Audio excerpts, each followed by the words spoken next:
සමාජ සංගායනා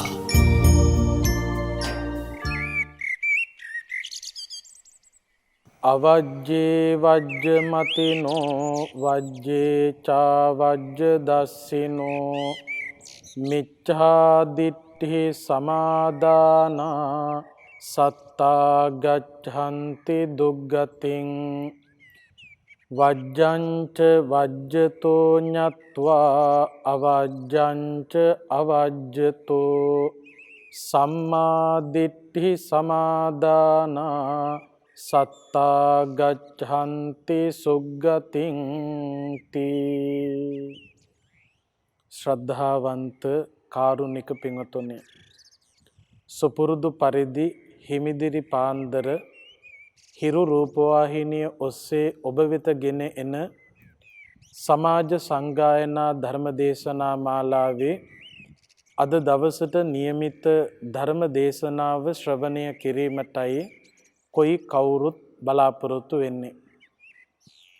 අද ධර්මානුශාසනාවේ මාතෘකාව හැටියට තෝරගත්තේ ධම්මපදයේ නිරය වග්ගයේ සඳහන් ගාථා දෙකක්.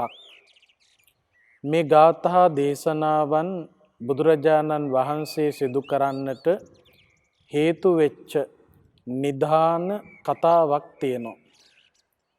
මේ ගාථාවේ සරල අදහස මුලින්ම දැනගත යුතුයි.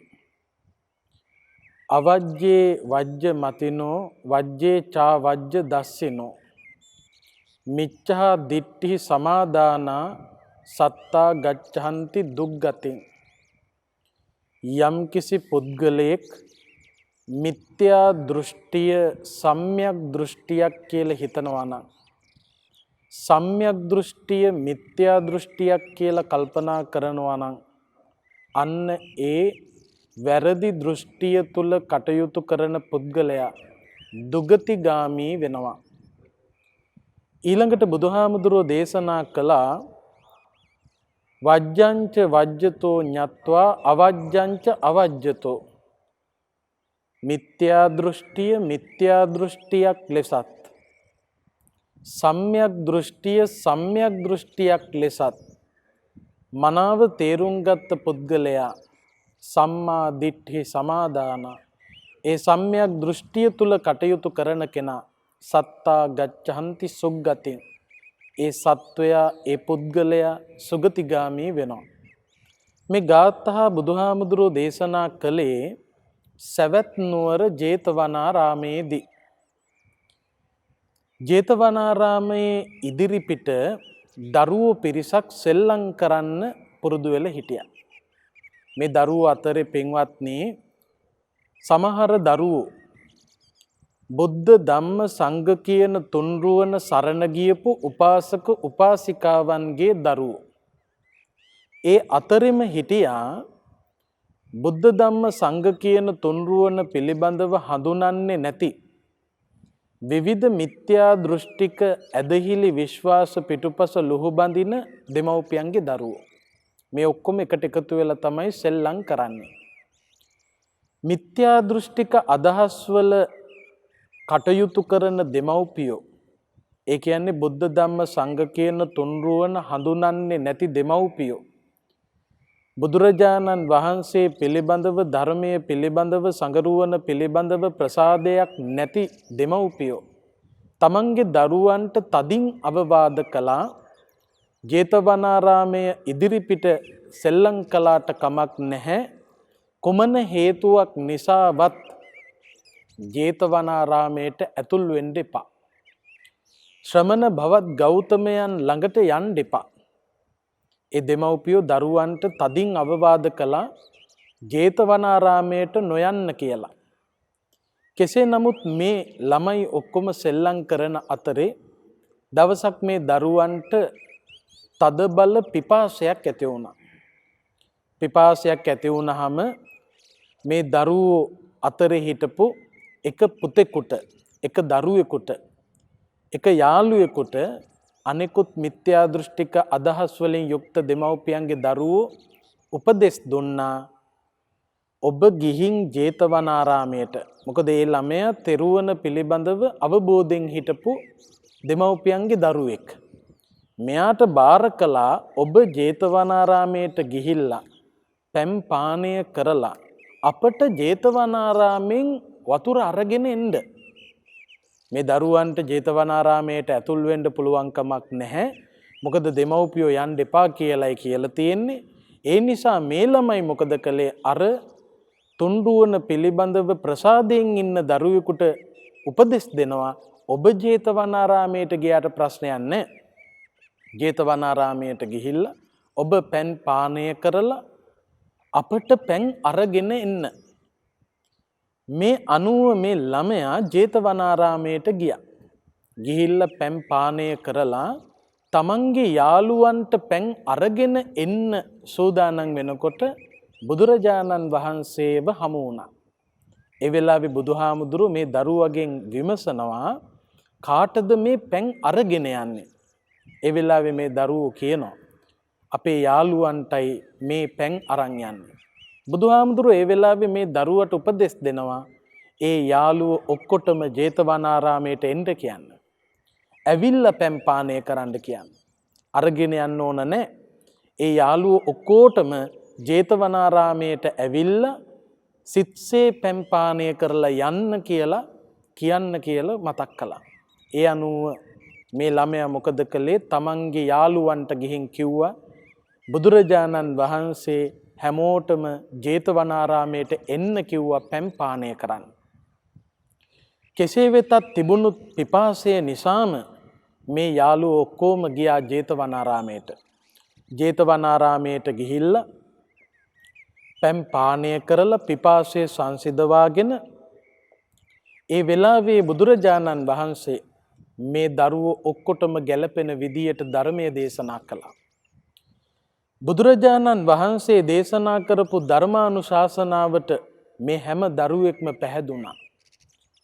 බුදුරජාණන් වහන්සේ පිළිබඳව ධර්මය පිළිබඳව සංගරුවන පිළිබඳව පුදුමාකාර ප්‍රසාදයක් මේ හැම දරුවෙකුගේම හිත තුල ගොඩ නැගුණා. බුදුරජාණන් වහන්සේට ඒ හැකියාව තිබුණා. ඒක විද්‍යාවක් නෙවෙයි.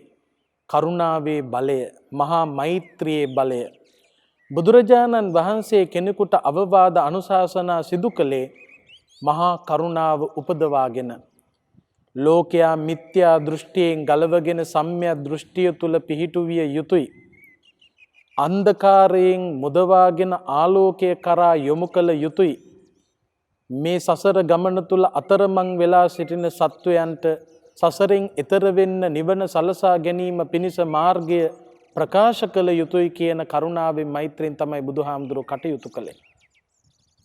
දීපංකර බුදුරජාණන් වහන්සේ වැඩ හිටපු කාලයේ සුමේද තාපසයන් හැටියට කටයුතු කළ බෝසතාණන් වහන්සේට එදා දීපංකර බුදුරජාණන් වහන්සේගේ සම්බුදු සසුන තුලදී සියලු කෙලෙස් ප්‍රහීන කරලා රහත් ඵලයට පත් වෙනවා නම් වෙන්න පුළුවන්කම තිබියදී සසර ගමන තුල රැඳෙමින් බුද්ධත්වයේ සලසා ගැනීමේ ප්‍රාර්ථනාවෙන් මේ සසරේ යම් කිසි දුකක් වින්දනම් ඒ හැම දුකක්ම වින්දේ මේ ලෝකයා මිත්‍යාවෙන් ගලවලා සම්‍යක් දෘෂ්ටිය තුල පිහිටුවන්නේ.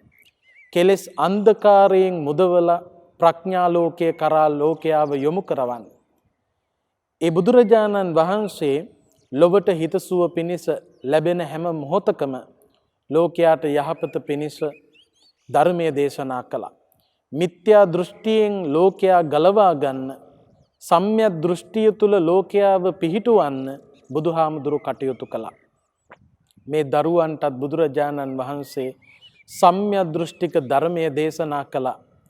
ඒ ධර්මයේ ශ්‍රවණය කළේ ඒ දරුවෝ බුදුහාමුදුරුවෝ පිළිබඳව ප්‍රසාදයකින්. බුදුහාමුදුරුවෝ දරුවන්ට ධර්මයේ දේශනා කළේ මහා කරුණාවෙන්. ඒ නිසාම මේ දරුවන්ට සැනසෙන්න පුළුවන්කම ලැබුණා. බුදුරජාණන් වහන්සේ පිළිබඳව ධර්මයේ පිළිබඳව සංගරුවන පිළිබඳව හොඳට හඳුනා ගන්න මේ දරුවන්ට පුළුවන්කම ලැබුණා. ඒක බුදුරජාණන් වහන්සේගේ මහා කරුණාවේ බලය. බුදුහාමුදුරන්ට ඒ හැකියාව තිබුණා. මේ අත්ව අහලා තියෙනවා චුල්ලහත්ති පදෝපම සූත්‍රය. පිලෝතික කියන පරිබ්‍රාජකතුමා බුදුහාමුදුරුවෝ මුණ ගැහිලා මහමග නැවත පෙරලා වඩිනකොට යනකොට ජානුස්සෝනි කියන බ්‍රාහ්මණතුමා හමු වෙනවා.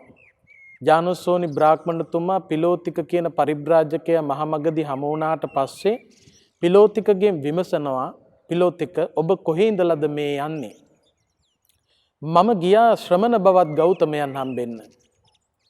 ජානුස්සෝනි බ්‍රාහ්මණතුමා ඒ වෙනකොටත් බුදුහාමුදුරුවෝ පිළිබඳව හරියට දැනගෙන හිටියේ නැහැ. ජානුස්සෝනි බ්‍රාහ්මණතුමා පිලෝතිකගෙන් විමසනවා, ඔය මුණ ගැහෙන්න ගියපු ශ්‍රමණ බවත් ගෞතමයන් කියලා කියන්නේ මහලොකු ප්‍රඥාවන්තයෙක්ද? මහලොකු උගතෙක්ද? ඒ ශ්‍රමණ බවත් ගෞතමයන්ගේ ප්‍රඥාවේ තරම කොහොමද? උගත්කමේ තරම කොහොමද?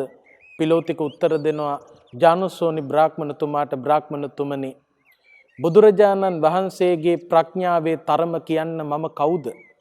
බුදුරජාණන් වහන්සේගේ උගත්කමේ තරම කියන්න මම කවුද? මං වගේ කෙනෙක් බුදුහාමුදුරුවන්ගේ ගුණ පිළිබඳව හරියටම පැහැදිලි කරන්න පුළුවන්කමක් නැහැ. බුදුරජාණන් වහන්සේ නමකගේ බුදුගුණ පිළිබඳව හරියටම වර්ණනා කරන්න දන්නේ තවත් බුදුරජාණන් වහන්සේ නමක් විතරමයි. බලන්න පින්වත්නි, බුද්ධෝපි බුද්ධස්ස භනෙය්‍ය වන්නං කප්පම් පිචේ අඤ්ඤම භාසමානෝ කිහියේත කප්පෝ චිරදීඝ මන්තරේ වන්නෝන කිහියේත තථාගතස්ස. බුදුරජාණන් වහන්සේ නමක් තවත් බුදුරජාණන් වහන්සේ නමකගේ ගුණ වර්ණනා කරනවා කල්පයක් පුරාවට අන් කිසිම දෙයක් ගැන කතා නොකර. කල්පය ගෙවිලා යනවා, ඒත් බුදුගුණ වර්ණනාව අවසන් වෙන්නේ නැහැ. බුදුරජාණන් වහන්සේ නමකගේ ගුණ පිළිබඳව හරියටම කියන්න දන්නේ තවත් බුදු කෙනෙක් විතරයි. පිලෝතික උත්තර දෙනවා, බ්‍රාහ්මණතුමනි, මං වගේ කෙනෙක් බුදුගුණ කොහොම කියන්නද? ඒ තරම් බුදුගුණවල වර්ණනාව අවසන් කරන්න පුළුවන්කමක් නැහැ. ඒ වෙලාවේ ජානුස්සෝනි බ්‍රාහ්මණතුමා පිලෝතිකගෙන් විමසනවා, ඔබ එහෙනම් ඔය ශ්‍රමණ බවත් ගෞතමයන්ට පැහැදුනේ ඇයි? පිලෝතික උත්තර දෙනවා, බ්‍රාහ්මණතුමනි, මම බුදුහාමුදුරුවන්ගේ ඥානපද 4ක් දැක්කා. අන්න ඒ ඥානපද 4 දැකලා තමයි මම පැහැදුනේ. මොනවද පින්වත්නි මේ ඥානපද 4? පිලෝතික උත්තර දෙනවා ජානුස්සෝනි බ්‍රාහ්මණතුමාට, බ්‍රාහ්මණතුමනි, මේ නුවර ඉන්නවා බ්‍රාහ්මණ පඬිතුයෝ. මේ බ්‍රාහ්මණ පඬිතුයෝ බුදුරජාණන් වහන්සේ තමන්ගේ ප්‍රදේශයට එනවා කියලා දැනගත්තාම ඒ උදවිය එකට එකතු වෙනවා. එකට එකතු වෙලා සාකච්ඡා කරනවා. ශ්‍රමණ බවත් ගෞතමයන් අපේ ප්‍රදේශයට එනවා. ගෞතමයන් වහන්සේ ආවට පස්සේ අපි වාද කරන්න යන්. මේ බ්‍රාහ්මණ පඬිතුයෝ වාද සූදානම් කරනවා. මේ විදියට අපි ප්‍රශ්න අහමු. මේ ප්‍රශ්න මෙහෙම අහනකොට ශ්‍රමණ බවත් ගෞතමයන් මේ විදියට උත්තර දෙයි. මේ විදියට උත්තර දුන්නොත් අපි මේ විදියට ප්‍රශ්නයක් අහමු. කොහොම හරි අපි වාද කරලා බුදුහාමුදුරුවෝ පරාජයට පත් කරමු. අන්න එහෙම හිතාගෙන හිටපු මහා පඬිතුයෝ කියලා හිතාගෙන හිටපු බ්‍රාහ්මණ පඬිතුයෝ මම දැකලා තියෙනවා. මේ පිලෝතික කියන්නේ.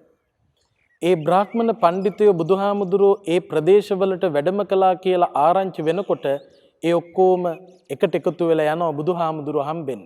වාද කරන්න කියලා හිතාගෙන යන්නේ. වාද කරලා බුදුරජාණන් වහන්සේ පරාජයට පත් කිරීමේ අදහසින් තමයි යන්නේ.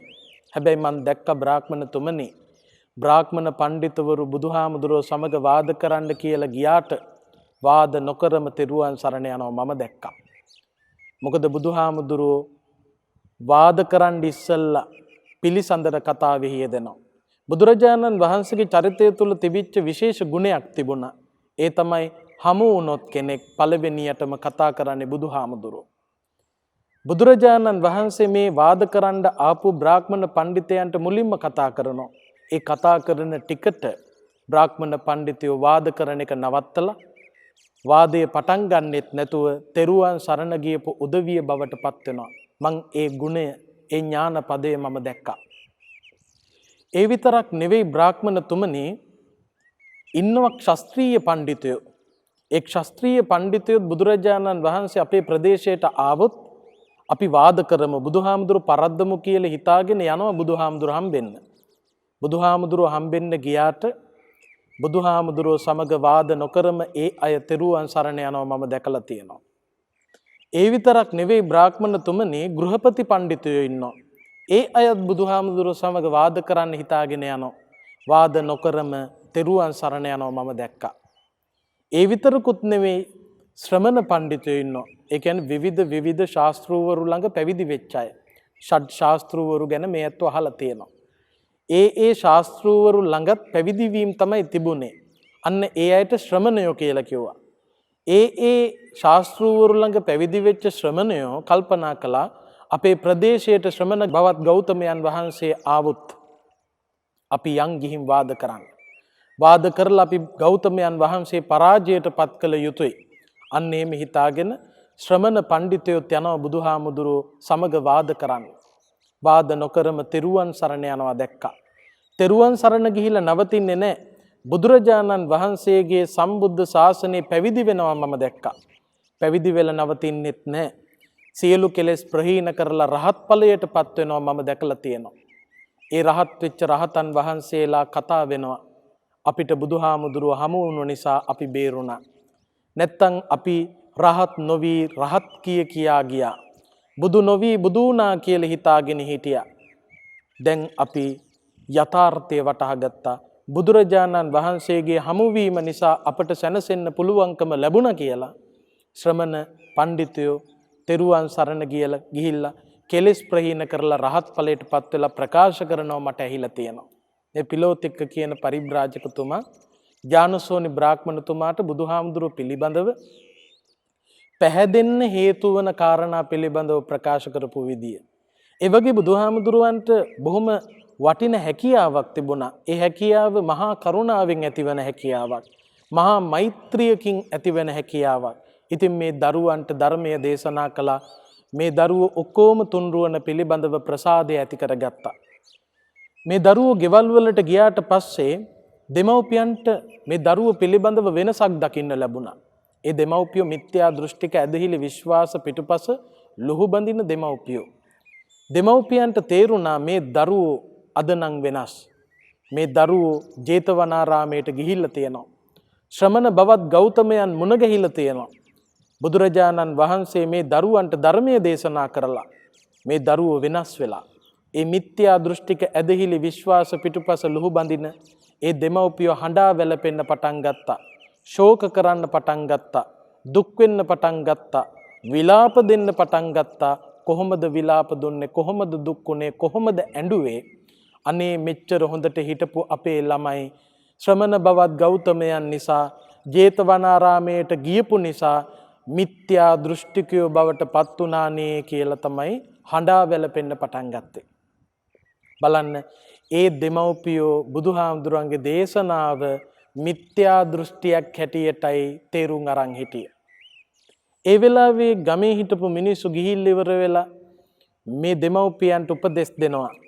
ශ්‍රමණ බවත් ගෞතමයන් වහන්සේ මේ දරුවන්ට ධර්මයේ දේශනා කරලා දැන් මේ දරුවන්ගේ හිත තුළ බුදුහාමුදුරුව පිළිබඳව ඇතිවෙච්ච ප්‍රසාදයේ සැදැහැසිත ධර්මයේ පිළිබඳව ඇතිවෙච්ච සැදැහැසිත ආර්ය මහා සංඝරත්නයේ පිළිබඳව ඇතිවෙච්ච සැදැහැසිත බිඳ දමන්න පුළුවන් කමක් නැහැ. හොඳම දේ මේ දරුවෝ ශ්‍රමණ බවත් ගෞතමයන්ටම බාර කරන්න. දෙමව්පියෝ හඬා වැළපි දරුවෝ එක්කරගෙන යනවා ජේතවනාරාමයට. ජේතවනාරාමයට අරගෙන ගියාට පස්සේ බුදුහාමුදුරුවෝ මේ දරුවන්ටත් ඒ දරුවන්ගේ දෙමව්පියන්ටත් විවිධ මිත්‍යා දෘෂ්ටික ඇදහිලි විශ්වාස පිටුපස ලුහු බැඳපු ඒ දෙමව්පියන්ටත් ගැළපෙන තාලෙට දේශනා කරපු වටිනා දේශනාවක් තමයි ධම්මපදේ නිරේ වග්ගයේ ඔය සඳහන් වෙච්ච ගාථා දෙක. බලන්න ඒ දෙමව්පියෝ මිත්‍යා දෘෂ්ටිය කියලා හිතාගෙන හිටියේ සම්‍යක් දෘෂ්ටියක්. සම්‍යක් දෘෂ්ටිය පිළිබඳව හිතාගෙන හිටියේ මිත්‍යා දෘෂ්ටියක් කියලා. හොඳට මතක තියාගන්න පින්වත්නි, මේ ලෝකේ වැරදි දේවල් හරි කියලා හිතාගෙන ඒක තමයි නියම මග කියලා හිතාගෙන කවුරු හරි කටයුතු කරනවා නම් වැරදි දේ හරි කියලා හිතන, හරි දේවල් වැරදි කියලා හිතන අන්නේ පුද්ගලයාට කියනවා මිත්‍යා දෘෂ්ටිකයෙක් කියලා. ජීවිත ගමන ගත කරනකොට ඔබටත් ඕන තරම් එබඳු මිත්‍යා දෘෂ්ටික සිතිවිලි ඇති වෙන්න පුළුවන්. වැරදි දේවල් හරි, හරි දේවල් වැරදි කියලා Tamanට දැනෙන්න පුළුවන්. එහෙම තේරුම් ගන්නවා නම්, ඒ විදියට කල්පනා කරනවා නම්, ඒ තුල ඔබ රැඳී සිටිනවා නම් මිත්‍යා දෘෂ්ටික අදහස් වලින් ඔබ පිරී වාසය කරනවා කියන එක මතක තබා ගන්න. බුදුහාමුදුරු පෙන්නනවා මිච්ඡා දිට්ඨි සමාදාන.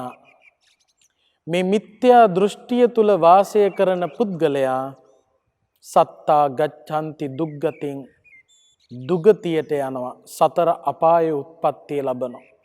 ඒක බරපතල අකුසල කර්මයක්. බුදුහාමුදුරුව පෙන්නනවා මිත්‍යා දෘෂ්ටික වීමේ බරපතලකම. ආනන්තරීය පාප කර්ම පිළිබඳව මේ හැමෝම අහලා තියෙනවා. බරපතල අකුසල කර්මයක්. ආනන්තරීය පාප කර්මයක් සිදු කළොත් යම්කිසි කෙනෙක් ඒ කෙනාට නියත වශයෙන්ම නිරේගාමී වෙන්න සිද්ධ වෙනවා. හැබැයි ඒ නිරේ දුක් විඳින්න සිදුවන කාල සීමාවේ සීමාවක් තියෙනවා. ආනන්තරීය පාප කර්මයේ විපාකවල සීමාවක් තියෙනවා. දීර්ඝ කාලයක් සංසාර ගමනේ නිරය තුල දුක් විඳින්න වෙන බව ඇත්ත. හැබැයි ඒකේ සීමාවක් තියෙනවා. දැන් අපි දන්නවා දේවදත්ත හාමුදුරුවෝ කියලා කියන්නේ ආනන්තරීය පාප කර්ම කරපු කෙනෙක්. ඒ සිදු කරපු ආනන්තරීය පාප කර්ම හේතුවෙන් නිරේගාමී වුණා. හැබැයි කවදා හරි දවසක පසේ බුදුරජාණන් වහන්සේ නමක් බවට පත්වන බව අපි අහලා තියෙනවා. ඒ කියන්නේ ආනන්තරීය පාප කර්මයේ විපාකවල සීමාවක් තියෙනවා. හැබැයි බුදුහාමුදුරෝ දේශනා කළා පින්වත්නි, මිත්‍යා දෘෂ්ටික වීමේ විපාකවල බරපතල දුක් සහිත විපාකවල සීමාවක් නම් පේන්නේ නැහැ කියලා. ඒ කියන්නේ වැරදි දේ නිවැරදි ලෙස, නිවැරදි දේ වැරදි ලෙස ග්‍රහණය කර ගැනීම තරම් බරපතල අකුසලයක් තවත් ඇත්තේ නැහැ. ඇයි? ඒ අකුසලයේ විඳින්න වෙන විපාකවල සීමාවක් පේන්නේ නැහැ. ඒ නිසා වැරදි දේ නිවැරදි ලෙස, නිවැරදි දේ වැරදි ලෙස දකින්න එක වහාම නවත්වා ගැනීමට තමන්ගේ හිත පුරුදු පුහුණු කරන්න ඕන. බුදුහාමුදුරු පෙන්නවා නිවැරදි දේ නිවැරදි ලෙසත්, වැරදි දේ වැරදි ලෙසත්, මිත්‍යා දෘෂ්ටිය මිත්‍යා දෘෂ්ටියක් ලෙසත්, සම්‍යක් දෘෂ්ටිය සම්‍යක් දෘෂ්ටියක් ලෙසත් දකිනවා නම් අන්න ඒ කෙනා සම්‍යක් දෘෂ්ටික කෙනෙක්. සම්මා දිට්ඨි සමාදාන සම්‍යක් දෘෂ්ටිය තුල කටයුතු කරන පුද්ගලයා සත්තා ගච්ඡanti සුග්ගතින්, අන්න ඒ කෙනා සුගතිගාමී වන බව බුදුහාමුදුරෝ දේශනා කළා. එතකොට බලන්න පින්වත්නි, වැරදි දේ හරි ලෙස, හරි දේ වැරදි ලෙස ග්‍රහණය කළොත් දුගතිගාමී වෙන්න වෙනවා. හරි දේ හරි ලෙසත්, වැරදි දේ වැරදි ලෙසත් තේරුම් ගන්න පුළුවන් නම් අන්න ඒ කෙනා සුගතිගාමී වෙනවා. ඇයි මේ ලෝකේ ජීවත් වෙන මිනිස්සු හරි දේ වැරදි ලෙස, වැරදි දේ හරි ලෙස කල්පනා කරන්න යන්නේ? එහෙම නැත්නම් ඇයි මිත්‍යා දෘෂ්ටික වෙන්නේ? මිත්‍යා දෘෂ්ටික වෙන්න ප්‍රධානම හේතුව තමයි රාග, ద్వේෂ, මද, මෝහ අවුස්සාගෙන කටයුතු කිරීම. මේ ලෝකේ ජීවත් වෙනකොට අපි හැම කෙනෙකුටම ප්‍රශ්න ඇති වෙනවා. හැම ජීවිතයකටම ප්‍රශ්න පොදුයි. තම තමන්ට විවිධ ප්‍රශ්නවලට මුහුණ පාන්න සිද්ධ වෙනවා. තමන්ට මුහුණ දෙන්න සිදුවෙච්ච හැම ප්‍රශ්නයක්ම මේ ලෝකේ තවත් කෙනෙකුට ඒ විදියටම මුහුණ දෙන්න ලැබිලා තියෙනවා. මට විතරක්ම උරුම වෙන ප්‍රශ්න මේ ලෝකේ නෑ පින්වත්නි. තමන් හිතන්න පුළුවන් ඇයි මටම මේක උනේ? මටම මේක පොදු වෙච්ච එකක් නෙවෙයි. මටම විතරක් සීමා වෙච්ච ප්‍රශ්න මේ ලෝකේ නෑ. මට ඇති වෙච්ච ප්‍රශ්නය මේ ලෝකේ තවත් කාට හරි ඇති වෙලා තියෙනවා. ප්‍රශ්නයක් ඇති වුණාට පස්සේ අපි විසඳුම් හොයන විදිහේ වරදක් තියෙනවා. පින්වත්නි, හොඳට මතක තියාගන්න, විවිධ අර්බුද, විවිධ ගැටලු, විවිධ ප්‍රශ්න ජීවිතයට එනකොට ඒ ප්‍රශ්නවලට, අර්බුදවලට, ගැටලුවලට අපි උත්තර හොයන්න යන්නේ රාගය අවුස්සගෙන නම්, ද්වේෂය අවුස්සගෙන නම්, මදය, මෝහය ආදී පහත් සිතිවිලි අවුස්සාගෙන නම්, ඒ කෙලෙස් වලට තැන දෙමින්, කෙලෙස් පෝෂණය කරමින් ලබා දෙන උත්තරය සාර්ථක උත්තරයක් බවට පත් වෙන්නේ නැහැ. ඒ නිසා ප්‍රශ්නයක් ආවහම රාගයෙන්, ద్వේෂයෙන්, මදයෙන්, මෝහයෙන් පෝෂණය කරගෙන, ඒවයින් ගොඩනැගිලා, ඒවා දියුණු කරගෙන උත්තර හොයන්න යනවා නම් ඒ උත්තර ඔබව කබලෙන් ලිපට වටන්න හේතු වන උත්තර බවට පත් වෙනවා.